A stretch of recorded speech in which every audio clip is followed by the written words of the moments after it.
Hello friends, my self Milind Kumar Gautam और आपका स्वागत है मेरे यूट्यूब चैनल में। हम पढ़ रहे हैं आज गैब्रियल थैलीमाइड सिंथेसिस। ये अमीन चैप्टर यानी अमीन फॉर्मेशन की बहुत ही इंपॉर्टेंट रिएक्शन है। सीबीएसई हो या फिर मिड टर्म एग्जामिनेशन हो, जी मेंस नीट कहीं ना कहीं आपको देखने के लिए मिल ही जाती है। इससे रिलेटेड कुछ थ्योरेटिकल क्वेश्चन भी आते हैं, कन्वर्जन में भी यूज होती है। तो देख लेते हैं कि गैब्रियल थैलीमाइड सिंथेसिस कैसे होती है, कौन से रिएजेंट यूज होते हैं, क्या मैकेनिज्म होती है और किसके साथ होती है, किसके साथ नहीं होती। इस वीडियो को पूरा देखिए, आपको पूरी तरह से रिएक्शन क्लियर हो जाएगी। तो सबसे पहले एक बात ध्यान रखिए, जिन लोगों ने सब्सक्राइब नहीं किया है तो सब्सक्राइब जरूर कर लीजिए। इस तरह के एक प्रीमियम मटेरियल लेने के लिए, इस तरीके से अच्छे और एक्यूरेट मटेरियल लेने के लिए लाइक कीजिए, शेयर कीजिए। तो शुरू करते हैं। सबसे पहले Gabriel phthalimide synthesis. Potassium phthalimide. अब थैलीमाइड क्या होता है? थैलीमाइड जो होता है वो आपने कार्बोक्सिलिक एसिड में जब थैलिक एसिड का हम अमोनोलिसिस करते हैं तो उससे हमें थैलीमाइड मिलता है। नेक्स्ट स्लाइड में मैंने बनाया हुआ है, देख लेते हैं। देखिए, जैसे ये है थैलिक एसिड, ठीक है। इसमें ये डाई कार्बोक्सिलिक एसिड है, मतलब दो COH अटैच हैं। इस पर अमोनिया की रिएक्शन की और हीट किया तो इसको कहा जाएगा थैलिक एसिड का अमोनोलिसिस। तो इससे हमें ये थैलीमाइड मिल जाएगा, ठीक है। तो थैलीमाइड क्या होता है, कैसे बनता है, वो बता दिया। अब आगे कंटिन्यू करते हैं। हमने यहाँ पर ये थैलीमाइड लिया, इसकी रिएक्शन हम इथेनॉलिक KOH से करवाते हैं, एल्कलाइन एल्काइल हैलाइड से करवाते हैं और फिर एल्कलाइन मीडियम में हाइड्रोलिसिस। फाइनली हमें प्राइमरी अमीन मिलता है। तो रिएक्शन की मेन चीज ये है कि इससे हमें प्राइमरी अमीन मिलता है। अब ये जो KOH, RX, NaOH और H3O, ये कहाँ और कैसे यूज होते हैं, इसकी मैकेनिज्म में समझ में आएगा।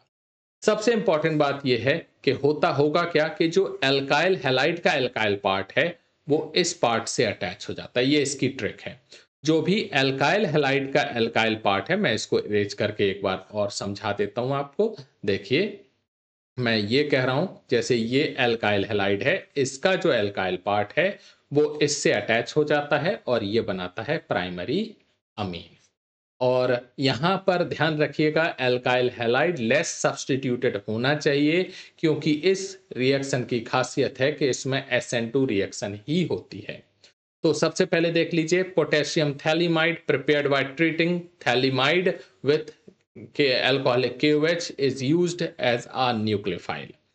जब हम इस थैलीमाइड की रिएक्शन KOH से करवा देते हैं, वो भी अल्कोहलिक मीडियम में, तो वो क्या बनाएगा, न्यूक्लियोफाइल बनाएगा। और वो न्यूक्लियोफाइल एल्काइल हैलाइड पर अटैक करेगा। एल्काइल हैलाइड कौन सी रिएक्शन देते हैं, SN1 और SN2। लेकिन यहाँ पर रिएक्शन कौन सी होगी, SN2। क्यों? इसका मतलब ये है कि एल्काइल पार्ट जो है वो लेस सब्स्टिट्यूटेड होना चाहिए या फिर प्राइमरी होना चाहिए। It undergoes nucleophilic substitution reaction SN2 reaction with primary alkyl halide RX. The resulting N-alkyl thalamide on hydrolysis acidic or basic gives primary amine और थैलिक एसिड। ये देखिए, प्राइमरी अमीन और थैलिक एसिड मिल गया। अब aromatic primary amine can not be prepared by this method. ये आपको पहले से ही पता है कि जो हेलोअरीन्स होते हैं वो SN रिएक्शन नहीं देते। हेलोअरीन्स SN रिएक्शन इसलिए नहीं देते क्योंकि उनके CX बॉन्ड में पार्शियल डबल बॉन्ड कैरेक्टर होता है, उनकी पोलैरिटी कम होती है और वो इनस्टेबल फिनाइल कार्बोकेटाइन बनाते हैं, इसीलिए नहीं देते। ठीक है, यहाँ पर इतनी 3 हेडिंग जो है हेलो एरीन हेलो एल्केन में थी, वो यहाँ लिखने की जरूरत नहीं है। Aromatic primary amines can not be prepared by this method, क्योंकि हेलो एरीन SN रिएक्शन नहीं देते। और इसमें जो प्राइमरी अमीन होता है वो एक गुड ईल्ड में फॉर्म होता है। अब देखते हैं मैकेनिज्म। सबसे पहले क्या कहा गया था कि जो थैलीमाइड आपने लिया है, KOH इथेनॉलिक के प्रेजेंस में, इथेनॉल के प्रेजेंस में क्या बनाएगा, पोटेशियम थैलीमाइड बनाया। और ये क्या करेगा, न्यूक्लियोफाइल की तरह एक्ट करेगा, इस पर अटैक करेगा। कौन सी रिएक्शन होगी, SN2 रिएक्शन। ये लिखा भी हुआ है, not give S N reaction with haloarenes. ठीक है, ये फिर से मैंने मेंशन यहाँ कर दिया। अब ये बन गया आपका एन एल्काइल थैलिमाइड, जो पीछे एक पॉइंट था उसमें बताया गया था एन एल्काइल थैलिमाइड। अब इसकी रिएक्शन NaOH से होगी कुछ इस तरीके से, यहाँ से बॉन्ड ब्रेक होगा, यहाँ पर आएगा H, यहाँ पर आएगा H, यहाँ OH और यहाँ OH। ये ट्रिक बता रहा हूँ। इस तरीके से क्या बन गया, ये RNH2 बन गया। अब जैसे ये आपको दिख रहा होगा कार्बोक्सिलिक एसिड, ये दिख रहा है कार्बोक्सिलिक एसिड, लेकिन एल्कलाइन मीडियम है तो कार्बोक्सिलिक एसिड यानी एसिड बेस के साथ रिएक्शन क्या करके बनाएगा, सॉल्ट बनाएगा। तो ये देखिए ये क्या बन गया, सॉल्ट बन गया। तो ये बन गया सोडियम थैलेट। अब इसका जब हाइड्रोलिसिस करेंगे तो हमें थैलिक एसिड मिल जाएगा। अब थैलिक एसिड की फिर से हम अमोनिया से रिएक्शन करेंगे तो थैलिमाइड मिल जाएगा, फिर ये सर्किल चलता रहेगा। तो इस तरीके से इस रिएक्शन में क्या मिला हमें, प्राइमरी अमीन मिला। ठीक है, अब इसका यूज क्या करते हैं, इस बंदे ने इस रिएक्शन को दिया था, इसको आप याद जरूर रखें।